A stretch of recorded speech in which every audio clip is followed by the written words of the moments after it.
Bonjour à tous, aujourd'hui nous allons voir comment fabriquer un masque en tissu avec filtre pour adultes en seulement 4 étapes et sans machine à coudre. Voilà, avec éventuellement tous les accessoires que vous pouvez trouver chez vous sans avoir besoin de sortir bien entendu. Alors concernant le matériel, il en faudra très peu, mais bien sûr il faudra la matière première, à savoir du tissu. Pour ma part j'ai utilisé un vieux tote bag de magasin. Il faudra pouvoir en découper 2 carrés de 20 cm sur 20 cm et idéalement un tissu qui peut se laver à 60 degrés et voir qu'il peut passer au sèche-linge. Voilà, c'est recommandé notamment pour plus d'hygiène, pour tuer les vilains microbes. Donc voilà, pour ma part, j'ai prélavé auparavant le tissu pour éviter qu'il ne rétrécisse trop au premier lavage une fois qu'il serait cousu. Donc comme ça, j'ai déjà une petite idée. Ensuite, il vous faudra 2 élastiques de 20 cm chacun. Pour ma part, j'avais du fil élastique à chapeau. Je ne sais même pas d'où il sort, mais j'avais cela dans mon nécessaire à couture. Donc c'est pas mal. En tous les cas, j'avais la longueur nécessaire. C'est un peu fin, donc j'ai un petit peu galéré pour les fixer, pour les coudre à mon masque. Mais enfin, ça a fait l'affaire. Si vous avez le choix, préférez un fil élastique un tout petit peu large pour pouvoir bien le coudre. Bien entendu, du fil et une aiguille, si possible du fil de couleur de votre tissu, ça c'est pour les petits détails. Enfin, il vous faudra également des épingles, donc moi j'en avais 4, idéalement il en faudrait 6. Épingles et ou aiguilles, ça vous aidera tout simplement à maintenir les tissus pour éviter qu'ils ne glissent pendant la couture. Et puis le petit matériel, mais néanmoins très nécessaire, des ciseaux et un mètre ruban ou un double décimètre. Étape numéro 1, donc la base du masque, vos 2 carrés de tissu 20 cm sur 20 cm. Il faut les superposer. Si votre tissu a un sens, par exemple avec des motifs, il faut que les motifs soient face à face, donc vous ne les voyez pas, c'est tout à fait normal. Voilà, il faudra coudre, en fait là on coud comme si on cousait notre masque à l'envers, c'est normal, voilà. Ensuite, il faut marquer les traits des coutures au crayon, tout simplement pour s'aider à coudre droit. Donc il y a 3 traits à faire. Tout d'abord, quand vous avez votre carré, donc vous prenez la partie basse de votre carré et à 2 cm du bord, vous tracez un trait d'un bout à l'autre, voilà, sur toute la largeur. Puis quand vous avez votre carré donc en haut, pareil, à 2 cm du bord, vous tracez 2 traits de 5 cm chacun qui partent de chaque extrémité.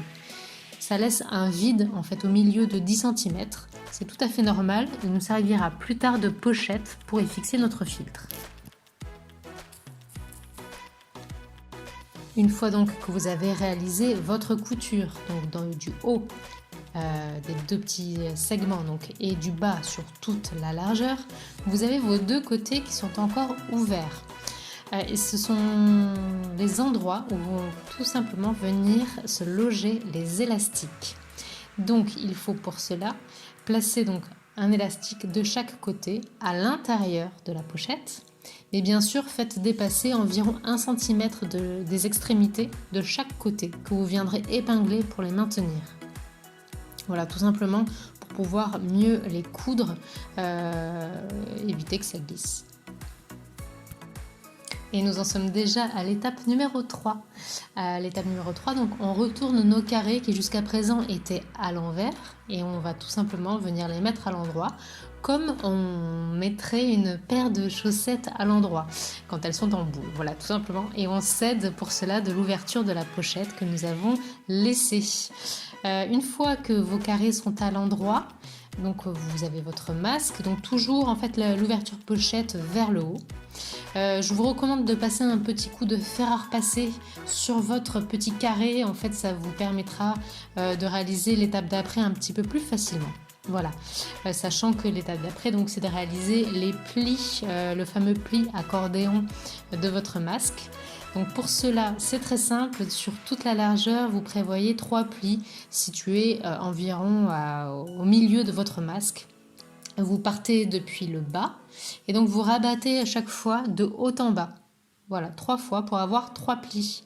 Je vous recommande très chaleureusement d'épingler vos plis pour les maintenir, puisque ensuite nous allons venir coudre les plis, voilà, sur toute la largeur des plis, en fait, vous allez venir coudre sur votre masque, voilà, pour bien les maintenir. Et nous voici à la dernière étape, l'étape 4, pour la mise en place du filtre. Alors bien sûr, veillez bien à avoir retiré toutes les épingles et aiguilles de votre masque pour ne pas vous blesser. Pour le choix du filtre, donc il y a quelques recommandations qui sont faites quand évidemment on n'a pas le matériel professionnel. J'ai entendu parler donc de sacs d'aspirateur, de filtres à charbon. Voilà, pour ma part j'ai utilisé des lingettes anti-décoloration en cellulose, donc voilà pour la démo, tout simplement parce que j'avais que ça sous la main. Concernant les dimensions, donc une fois que vous avez votre filtre, il faudra le découper aux bonnes dimensions. Pour cela, je vous recommande de reprendre donc les mesures de votre masque en prenant en compte les coutures, donc en fait vraiment l'espace qui est à l'intérieur, l'espace de la pochette. Pour ma part, donc maintenant, l'espace pochette de mon masque mesure 16 cm sur 10 cm. Donc pour calculer les mesures de mon filtre, je retire tout simplement 1 cm pour que ce soit un petit peu plus petit, qu'il puisse s'adapter à son écrin. Voilà, donc comme ma pochette faisait 16 sur 10 cm, mon filtre, je le découpe aux dimensions de 15 sur 9 cm. Voilà, et puis je place donc mon filtre qui est maintenant aux bonnes dimensions dans son espace dédié. Et voilà, vous avez à présent donc votre masque fait maison pour voilà, vous aider et nous aider à lutter tous ensemble contre le virus, éviter sa propagation en tous les cas. Alors bien sûr, c'est du fait maison, ça reste un masque artisanal. Si vous le souhaitez, je vous recommande d'aller voir les recommandations AFNOR sur internet. Il recommande donc entre autres, donc je me permets de passer le message, d'utiliser donc le masque sur une peau donc nue, sans cheveux qui viennent voilà entravés, ni barbe, de bien recouvrir le nez et la bouche avec le masque, se laver les mains avant et après manipulation du masque et le saisir par les élastiques, jamais par la face, voilà, pour laisser vraiment le masque aussi propre que possible en tous les cas. Et une fois donc le masque est mis en place, ne plus se toucher le visage. Petite astuce utile également donc pour votre masque, notamment s'il a des motifs, veillez à toujours le porter du même côté. Pour le lavage, donc j'en parlais au tout début de la vidéo, il faudrait le laver à 60 degrés pendant au minimum 30 minutes. Puis il doit être séché très rapidement, donc en moins de 2 heures après le lavage, et si possible par un sèche-linge. Voilà, en tous les cas, il faut le sursécher. Le port du masque est recommandé pour un maximum de 4 heures seulement. Donc pensez voilà, bien le laver dès que vous rentrez. Et bien sûr, l'utilisation de ce masque ne doit pas nous empêcher d'effectuer les gestes barrières qui sont donc la sécurité supplémentaire et plus que nécessaire pour éviter la propagation du virus et nous en préserver autant que possible. Nous vous souhaitons le meilleur, voilà, de prendre bien soin de vous, de vos proches, de rester en bonne santé. Et voilà, nous espérons surtout que très vite nous pourrons nous défaire de ces masques, de les jeter, de faire la poussière avec, peu importe. Mais voilà, on vous souhaite le meilleur, prenez bien soin de vous. À bientôt.